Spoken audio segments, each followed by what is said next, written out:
অসমৰ পৌৰ নিগমৰ বিষয়া কৰ্মচাৰীসকল পৌৰ নিগমটোৰ ওপৰতে দৰমহাৰ বাবে নিৰ্ভৰশীল আছিল। যিসমূহ পৌৰ নিগম নিকায়ত যথেষ্ট ৰাজহ সংগ্ৰহ নহৈছিল তাৰ কৰ্মচাৰীসকলে বেতন পোৱাত সদায়ে অনিশ্চয়তা থাকিছিল।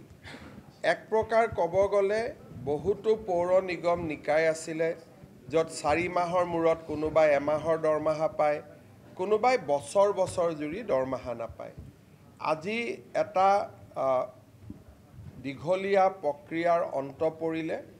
আজি আমি পৌৰ নিগম নিকায় 664 গৰাকী কৰ্মচাৰীক বা বিষয়াক আজি আমি প্ৰাদেশিকৰণ কৰিছোঁ।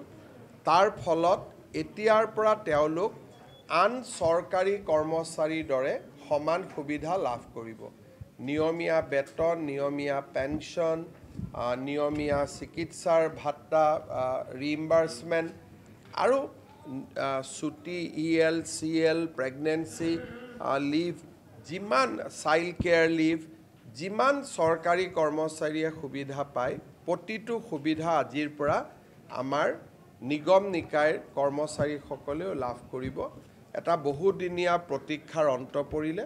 মই আমাৰ জয়ন্তমল্ল বৰুৱা ডাঙৰীয়া আৰু গোটেই ডিপাৰ্টমেণ্ট অফ হাউচিং এণ্ড আৰ্বানক মই ধন্যবাদ জনাইছোঁ আৰু কৰ্মচাৰীসকলকো মই আজিৰ দিনটোত অভিনন্দন জনাইছোঁ।